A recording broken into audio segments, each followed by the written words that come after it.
नमस्कार दोस्तों, आपका हमारे ऑनलाइन लेक्चर सीरीज में एक बार फिर से बहुत बहुत स्वागत है। डेटा स्ट्रक्चर के लेक्चर सीरीज में हम बात कर रहे थे टाइप्स ऑफ क्यू की। आज हम सबसे इंपॉर्टेंट टाइप्स की बात करेंगे जो आता है डी क्यू, जिसको हम डबल इंडेड क्यू भी कहते हैं। इसके पहले हमने सिंपल क्यू, सर्कुलर क्यू और प्रायोरिटी क्यू इसको डिटेल में कवर कर दिया है। वो आप हमारे प्रीवियस लेक्चर में जाके देख सकते हैं वीडियो उसका, या फिर यहाँ आई बटन में लिंक आ रहा होगा, वहाँ से भी जाकर उस वीडियो को देख सकते हैं।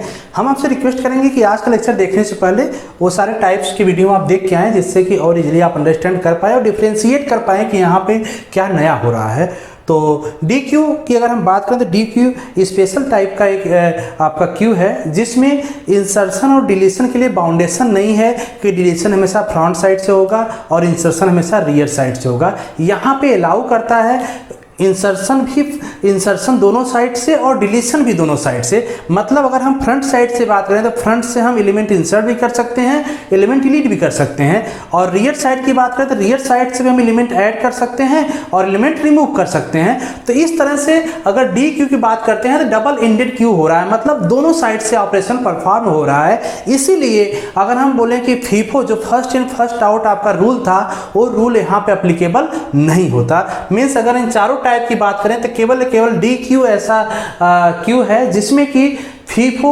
मैनर को फॉलो नहीं करता। Means first in first out rules यहाँ पे अप्लीकेबल नहीं होता। डिफिनेशन देख लेते हैं। डी क्यू और double ended queue is a type of queue in which insertion and deletion can be performed from either front end और रियर इंड, किसी भी इंड से परफॉर्म हो सकता है। एग्जाम्पल समझिएगा, यहाँ पे एक हमने डायग्राम बना रखा है। सपोज एक क्यू है यहाँ पे जिसमें नंबर्स ऑफ एलिमेंट है, जैसे 10, 11, 12 तीन एलिमेंट है यहाँ पे। हम एग्जाम्पल तौर पे इसको फ्रंट इंड लेके चल रहे हैं, इस साइड कौन सा लेके चल रहे हैं, रियर इंड। इतना समझ में आ रहा होगा आपको। अब अगर इस क्यू की बात करें तो इस क्यू में देखिए हम इंसर्शन फ्रंट साइड से कर सकते हैं। ये देखिए फ्रंट इस साइड है, इस साइड क्या रियर है। इंसर्शन हम फ्रंट साइड से भी कर सकते हैं और डिलीशन भी फ्रंट साइड से कर सकते हैं। इसी तरह से अगर इंसर्शन देखें तो हम रियर साइड से भी कर सकते हैं, इंसर्शन डिलीशन रियर साइड से भी कर सकते हैं। लेकिन अभी तक जितने भी हमने क्यू पढ़ा उसमें कहीं भी ऐसा ऑपरेशन परफॉर्म नहीं हुआ था। वहाँ पर रिस्ट्रिक्शन था कि अगर डिलीट करना या रिमूव करना है तो केवल फ्रंट साइड से होगा, और अगर इंसर्ट करना है एलिमेंट या ऐड करना है तो रियर साइड से होगा। इसीलिए यहाँ पे कंसेप्ट थोड़ा सा कॉम्प्लिकेटेड हो जाता है प्रीवियस तीनों टाइप से। तो अगर हम यहाँ पे देखें तो जो एल्गोरिथम अप्लाई होगा, कहीं ना कहीं 4 एल्गोरिथम अप्लाई होगा। पहला एल्गोरिथम कौन सा होगा, इंसर्ट एट फ्रंट, फ्रंट से इंसर्ट करने का एल्गोरिथम होगा। ऐसे ही इंसर्ट एट रियर, रियर से इंसर्ट करने का कोई एल्गोरिथम होगा। और ऐसे डिलीशन फ्रॉम फ्रंट, इसका भी एल्गो होगा, और डिलीशन फ्रॉम रियर, इसका भी एल्गो होगा। One by one her algorithm को हम देखेंगे और उसके साथ न्यूमेरिकल भी सॉल्व करेंगे। लेकिन उससे पहले हम टाइप्स को देख लेते हैं। अगर डी क्यू की बात करते हैं, डी क्यू 2 टाइप्स के होते हैं। एक तो आपका इनपुट रिस्ट्रिक्टेड डी क्यू होता है, दूसरा आउटपुट रिस्ट्रिक्टेड डी क्यू होता है। दोनों में डिफरेंस और सिमिलरिटीज क्या है वो भी यहाँ पे देखेंगे डायग्राम से। देखिए जो इनपुट रिस्ट्रिक्टेड क्यू होता है, अगर इस सिनारियो को देखें तो यहाँ पे क्यू बना है, इस साइड हमने फ्रंट ले लिया, इस साइड रियर ले लिया। एफ और आर हम रिप्रेजेंट कर रहे हैं फ्रंट और रियर को। तो फ्रंट इस साइड है, रियर इस साइड है। तो इनपुट रिस्ट्रिक्टेड क्या कहता है कि इनपुट में मतलब इंसर्शन केवल रियर साइड से होगा और डिलीशन दोनों साइड से हो सकता है। अगर इस टाइप का क्यू है तो उसको हम क्या कहेंगे, इनपुट रिस्ट्रिक्टेड क्यू। आप इस सिनारियो में देख सकते हैं केस में इंसर्शन केवल रियर साइड से हो रहा है, लेकिन डिलीशन फ्रंट साइड से भी होगा और रियर साइड से भी होगा। इंसर्शन यहाँ पे फ्रंट साइड से नहीं होगा। तो इस केस में हम क्या कहेंगे, इनपुट रिस्ट्रिक्टेड डी क्यू है। जस्ट इसी के अपोजिट आपका आता है B, output restricted D queue. Output restricted मतलब यहाँ पे डिलीशन केवल एक साइड से होगा। डिलीशन एक साइड मतलब केवल फ्रंट साइड से होगा, और इंसर्शन दोनों साइड से हो सकता है, फ्रंट साइड से भी हो सकता है और रियर साइड से भी हो सकता है। इसीलिए इसको क्या कहता है, आउटपुट रिस्ट्रिक्टेड। तो इस तरह से परफॉर्म आप याद करने के लिए कर सकते हैं कि इनपुट रिस्ट्रिक्टेड में केवल इंसर्शन रियर साइड से होगा, बाकी डिलीशन दोनों साइड से हो सकता है। और अगर आउटपुट रिस्ट्रिक्शन की बात करें तो डिलीशन फ्रंट साइड से होगा, इंसर्शन दोनों साइड से हो सकता है। तो ये 2 टाइप के आपके क्यू डी क्यू हैं जो डबल इंडेड क्यू कहे जाते हैं। तो ये तो हो गया टाइप्स के बाद। इसके बाद एक एग्जांपल समझ लेते हैं। जैसे हमने बताया 4 एल्गोरिथम है, तो चारों एल्गोरिथम को हम वन बाय वन समझेंगे डिटेल में, लेकिन उससे पहले हम एक जनरल एग्जांपल ले लेते हैं। उसमें आपको कुछ आइटम इंसर्ट और डिलीट करके दिखा देते हैं कैसे ऑपरेशन परफॉर्म होता है। सपोज कीजिए आपका जो क्यू की साइज है, साइज दे रखा है 6, तो इस तरह से आपका साइज सब कुछ दे रखा है 0 1 2 3 4 5 6 साइज का आपका क्यू दिया हुआ है। इनिशियल में अगर बात करें तो इनिशियल में front equal to -1, rear equal to -1 लेके चलते हैं। अगर हम सी में प्रोग्राम बना रहे हैं तो जाहिर सी बात है आपका जो इनिशियल होगा 0 से स्टार्ट करना पड़ेगा। अदरवाइज हम 1 से भी स्टार्ट कर सकते हैं। अगर 1 से स्टार्ट करेंगे तो यहाँ इनिशियल वैल्यू एफ की 0 और आर की 0 लेके चलना पड़ेगा। अब अगर सबसे पहला क्वेश्चन उठता है कि इंसर्शन एट फ्रंट से इंसर्ट करना है। ध्यान दीजिए, फ्रंट से इंसर्ट करने का मतलब है कि हम फ्रंट की साइड, इस साइड से पहली वैल्यू फ्रंट अगर इंसर्ट करेंगे तो फ्रंट की वैल्यू -1 से +1 होगी। मतलब इंसर्शन हो जाएगा यहाँ पे। अगर हम सपोज 10 इंसर्ट कर रहे हैं, इंसर्ट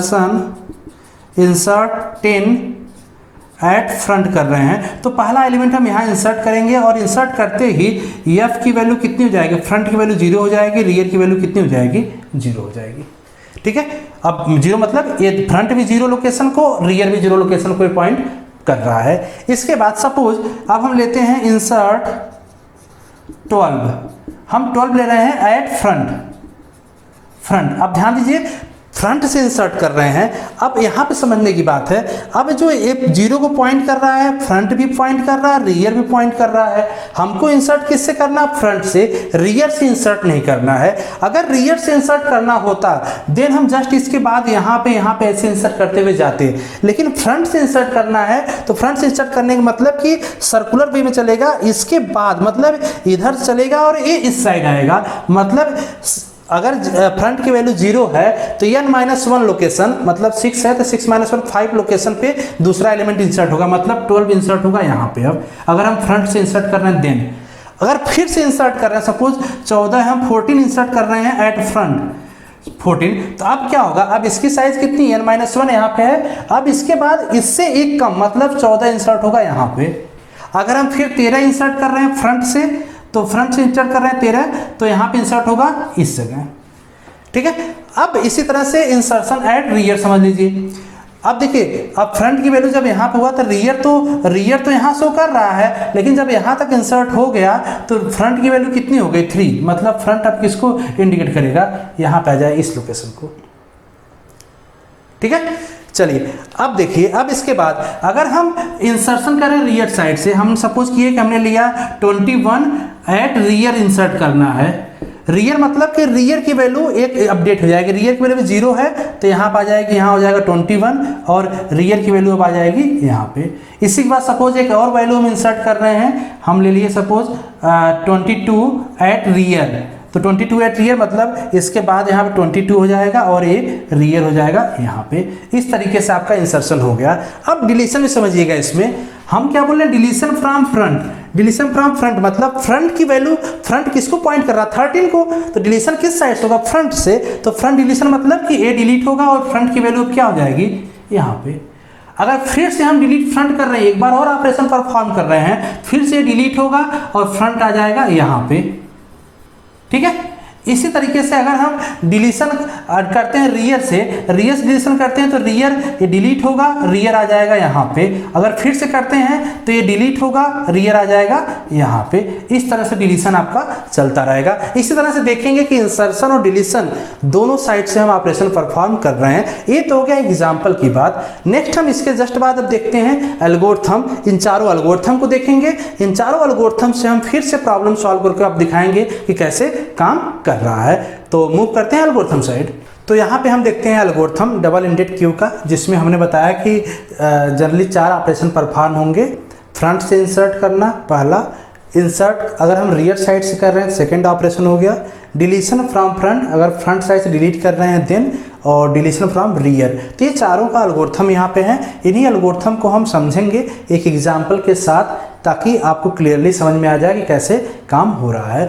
एक है एग्जाम्पल ले रहे हैं, सपोज कि 6 साइज का एक साइज इक्वल टू हम ले रहे हैं 6, जो कि इक्वल टू n होगा, जो हम q की साइज लेंगे। स्टार्टिंग पोजीशन अगर हम देखें तो स्टार्टिंग सिनारियो सपोज 6 साइज का हम ले रहे हैं, तो यहाँ पर हो जाएगा 0 1 2 3 4 5, 0 1 2 3 4 5। ये सिनारियो हो गया आपका Q का। अगर इनिशियल पोजीशन देखें तो इनिशियल पोजीशन में F equal to -1, R equal to -1 लेके चलते हैं हम। क्यों ऐसा करते हैं? क्योंकि जनरली जब हम सी प्रोग्राम बनाते हैं तो वहाँ पे इंडेक्स 0 से स्टार्ट करते हैं। जब हम 0 से स्टार्ट करेंगे तो स्टार्टिंग अगर कोई एलिमेंट नहीं है तो उस टाइम हम फ्रंट और रियर इक्वल टू -1 लेके चलते हैं, जो शो करता है आपका कि इनिशियल स्टेज क्या है Q की, एम्प्टी। ठीक है, अब चलिए अब एल्गोरिथम साइड चलते हैं। हम सबसे पहले बात करते हैं insertion from at front side की। सपोज आपको दिया गया कि इंसर्ट 10 एट फ्रंट, तो फ्रंट में इंसर्ट करना है। तो देखिए एल्गोरिथम कैसे काम करेगा। एल्गोरिथम तो स्टार्ट करेगा, सबसे फर्स्ट पॉइंट पे आएगा, सबसे फर्स्ट पॉइंट पे चेक करेगा कि जब हम इंसर्ट करने जा रहे हैं तो क्या ऐसा तो नहीं है कि ऑलरेडी क्यू आपका फुल हो, उसमें स्पेस ही ना हो। तो उसको चेक करने के लिए हम कंडीशन क्या चेक करते हैं, if f equal to 0 and r equal to n-1, f equal to क्या है यहाँ पे -1, r इक्वल टू -1, तो एक कंडीशन तो फेल हो गया, मतलब कि आपका जो q है वो एम्प्टी है, अभी उसमें स्पेस है। Second step, if f equal to -1, f equal to -1 condition satisfied हो रहा है। Set f equal to r equal to 0, तो अब हम क्या कर लेंगे, सेट करेंगे f equal to r equal to 0, तो मतलब f इक्वल टू हो जाएगा 0, r इक्वल टू 0, मतलब कहीं ना कहीं f और r जो होगा दोनों पॉइंट करेगा इस लोकेशन को। ठीक है, और इसके बाद लास्ट में कंडीशन जब यहाँ पे इसको एग्जीक्यूट किया, उसके बाद यहाँ पे आएगा थर्ड पे इसी QF, मतलब जो आपका Q बना हुआ है इसको हम Q कहेंगे, एक Q है, इसके F क्या है 0 लोकेशन पे आइटम को इंसर्ट कर देंगे। आइटम मतलब कितना है 10 यहाँ पे आ गया। ठीक है, ये हो गया इंसर्ट फ्रंट साइड। अब सपोज कीजिए अगेन ऑपरेशन ले रहे हैं, इंसर्ट 12 एट फ्रंट, फिर से हम फ्रंट साइड ही 12 को इंसर्ट कर रहे हैं। तो 12 को फिर से इंसर्ट करने के लिए फिर एल्गोरिथम चलेगा, फिर कंडीशन चेक करेगा। तो ध्यान दीजिए ऑलरेडी यहाँ पे स्पेस है तो ये वाला एग्जीक्यूट नहीं करेगा, क्योंकि यहाँ पे इक्वल टू 0 है, यहाँ पे f equal to 0 and r equal to n-1, यहाँ पे f equal to 0, r equal to भी 0 है, कंडीशन फेल हो गया। सेकेंड f इक्वल टू -1, यहाँ पे f इक्वल टू 0, ये भी नहीं आएगा। एल्स में आएगा if f equal to 0, f equal to क्या है अगेन 0 है, then set f equal to n-1, मतलब अब f इक्वल टू क्या हो जाएगा, जब हम दूसरी बार इंसर्ट करने जाएंगे इसी में Q में, तो अब f इक्वल टू क्या हो जाएगा n-1, मतलब n-1 यानी की वैल्यू कितनी है 6, -1 इक्वल टू कितना हो जाएगा 5, मतलब 5 लोकेशन हो जाएगा आपका f। तो यहाँ पे अपडेट होके हो जाएगा ये 5। ठीक है, यहाँ से f आपका हट जाएगा, केवल r रहेगा यहाँ पे। ठीक है, तो इसके बाद जब यहाँ पे आ गया, इसके बाद क्या करेगा, सेट इसी लोकेशन पे आइटम मतलब 12 है तो 12 यहाँ पे सेट कर लेगा। एक और ऑपरेशन देखते हैं, इंसर्ट 14 एट फ्रंट, फिर से फ्रंट साइड में जो 14 इंसर्ट करना है। अब देखिए, अब इंसर्ट फ्रंट तो यही वाला एल्गोरिथम लगेगा, फिर से फर्स्ट वाला एप्लीकेबल नहीं होगा क्योंकि यहाँ पे स्पेस ऑलरेडी है। Second f equal to -1, f equal to 5 है नहीं। अब देखिए यहाँ पे आइए एल्स में, f equal to 0, f equal to 0 भी नहीं है, then else f equal to f-1, मतलब अब f की वैल्यू कितनी हो जाएगी f-1, मतलब f आ जाएगा इस पे, 5 पे था तो अब 4 पे आ जाएगा f इस पे, और यहीं पे इंसर्ट कर देगा आपका 14। क्लियर है? तो इस तरीके से इंसर्शन क्या होगा फ्रंट साइड से। अगर हम रियर साइड से चेक करें तो ये एल्गोरिथम काम करेगा। चलिए इसी में हम फिर से अपडेट करते हैं, और यहाँ पे 4 है तो यहाँ 4 हो जाएगा। ठीक है, तो ये सिनारियो आपका हो गया फ्रंट साइड से इंसर्शन का। अब रियर साइड से इंसर्ट कर रहे हैं, सपोज हम ऑपरेशन लें insert 21 at rear, 21 at rear, मतलब अब रियर साइड से इंसर्शन होगा।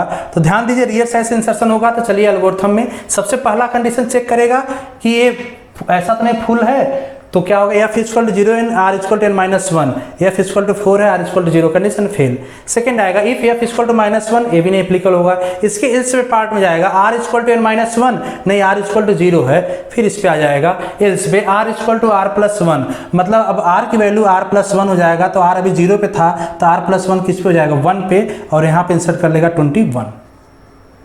ठीक है, चलिए एक और इंसर्ट करते हैं। सपोज 22 हम इंसर्ट कर रहे हैं एट रियर, 22 इंसर्ट कर रहे हैं तो अगेन वही स्टेप होगा, फिर से ये एप्लीकेबल नहीं होगा, ये कंडीशन फेल हो जाएगा, ये भी फेल हो जाएगा, इस पे आएगा r इक्वल टू r+1, तो यहाँ पे हो जाएगा r हो जाएगा यहाँ पे, और 22 यहाँ पे इंसर्ट हो जाएगा, और इस केस में सिनारियो हो जाएगा यहाँ पे 2, r equal to 2, front equal to 4। ये सिनारियो आपका बन गया। तो इंसर्शन भी हो गया फ्रंट से और रियर से, दोनों साइड से आपने देख लिया। अब बात करते हैं हम डिलीशन का। डिलीशन फ्रॉम फ्रंट और रियर दोनों साइड से देखते हैं। अब अगर फ्रंट से डिलीट कर रहे हैं तो फ्रंट से डिलीट करेंगे, देखिए फ्रंट की वैल्यू कितनी है, 4 पे है, तो चेक कीजिए। जब डिलीशन करते हैं तो सबसे पहला कंडीशन चेक करते हैं कि ऐसा तो नहीं है कि ऑलरेडी इम्पटी है आपका क्यू। अगर ऑलरेडी इम्पटी होगा तो वहाँ पे डिलीशन तो होगा ही नहीं, तो पहला कंडीशन चेक करेगा। f इक्वल टू -1, अगर f इक्वल टू -1 नहीं, कंडीशन फेल, मतलब ऑलरेडी इसमें एलिमेंट है। f equal to r, second f equal to r है नहीं, दोनों डिफरेंट है, दोनों डिफरेंट है। f इक्वल टू r क्यों चेक करता है, सिंगल एलिमेंट, अगर सिंगल एलिमेंट है तो उस time f equal to r दोनों इक्वल हो जाएंगे, f और r की वैल्यू। लेकिन ऐसा नहीं है, इल्स में आएगा f equal to n-1, f equal to n-1 नहीं, n-1 इक्वल टू 5 होगा, यहाँ पे क्या है 4 है, इल्स में आ जाओ f इक्वल टू f+1, तब f की वैल्यू f+1 हो जाएगी, मतलब इस पे आ जाएगा f, और ये क्या हो जाएगा, डिलीट। चलिए अगर हम फिर से डिलीट ऑपरेशन परफॉर्म करें, एक बार फिर से डिलीट ऑपरेशन परफॉर्म करें, देखिए ये एप्लीकेबल होगा नहीं, इस पे भी एप्लीकेबल नहीं होगा। यहाँ पे f इक्वल टू n-1, देखिए f इक्वल टू 5 है जो कि n-1 के इक्विवेलेंट है, तो ऐसा है तो सेट f इक्वल टू 0, मतलब ये डिलीट होगा और f किसको सेट कर लेगा, f यहाँ पे, और ये 0 हो जाएगा, तो इस टाइम यहाँ क्या हो जाएगा, f इक्वल टू 0। ठीक है, तो इस तरह से आप देख सकते हैं कैसे डिलीशन हो रहा है। अब जब हम फ्रंट साइड से डिलीट करेंगे तो ये आइटम डिलीट होगा। ठीक है, चलिए अब हम डिलीट करते हैं रियर साइड से।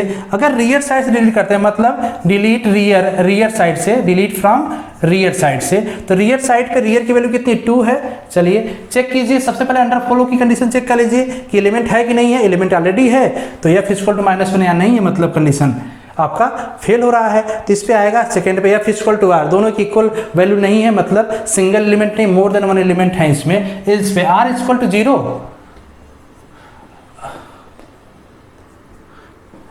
इसमें आएंगे r equal to 0, r equal to 0, देखिए नहीं, r इक्वल टू 2 है, इस पे आ जाएगी r इक्वल टू r-1, तो क्या हो जाएगा, r इक्वल टू r-1, मतलब r की वैल्यू 2 है, तब r की वैल्यू r-1 किस पे हो जाएगी, यहाँ पे हो जाएगी, और ये डिलीट हो जाएगा और r की वैल्यू हो जाएगी यहाँ पे 1। इसी तरीके से अगर एक बार फिर से हम रियर साइड से ही डिलीट अप्लाई करें तो again r equal to r- हो जाएगा और ये भी डिलीट हो जाएगा, f इक्वल टू r यहाँ पे हो जाएगा सेम, ये दोनों r भी किसको पॉइंट करेगा, इसी लोकेशन को, और इस टाइम ये भी हो जाएगा 0। अब जब इस टाइम पे आएगा फिर से, अगर हम देखिए अब इस सिनारियो पे जब ये भी डिलीट हो गया, ये भी डिलीट हो गया, इस सिनेरियो पे आइदर हम फ्रंट से डिलीट करें या रियर से डिलीट करें, दोनों केस में सिंगल एलिमेंट है, और दोनों केस में देखेंगे यहाँ पे f इक्वल टू r, यहाँ पे f इक्वल टू r, दोनों केस में एप्लीकेबल हो रहे हैं। तो इस केस में अगर हम रियर से रिमूव करें या फ्रंट से रिमूव करें, दोनों केस में क्या हो जाएगा, ये डिलीट होगा और f इक्वल टू -1 और r इक्वल टू -1 बन जाएगा, और क्या हो जाएगा आपका Q एम्प्टी हो जाएगा। तो होप सो आपको एल्गोरिथम क्लियरली समझ में आ चुका होगा। तो यहाँ पे हमने Q को काफ़ी डिटेल में, DQ को काफ़ी डिटेल में देख लिया, जिसमें हमने इंट्रोडक्शन पार्ट भी देख लिया, उसका रिप्रेजेंटेशन भी देख लिया, और उसके एल्गोरिथम के साथ कुछ न्यूमेरिकल भी हमने सॉल्व करके देख लिया। तो होप सो कंसेप्ट पूरा क्लियर हो चुका होगा। कोई डाउट हो तो आप कमेंट बॉक्स में ज़रूर पूछिएगा, उसका रिप्लाई दिया जाएगा। तो यहाँ पे एंड होता है Q का लेक्चर। नेक्स्ट लेक्चर से हम किसी और टॉपिक पे डिस्कशन करेंगे। Thank you so much.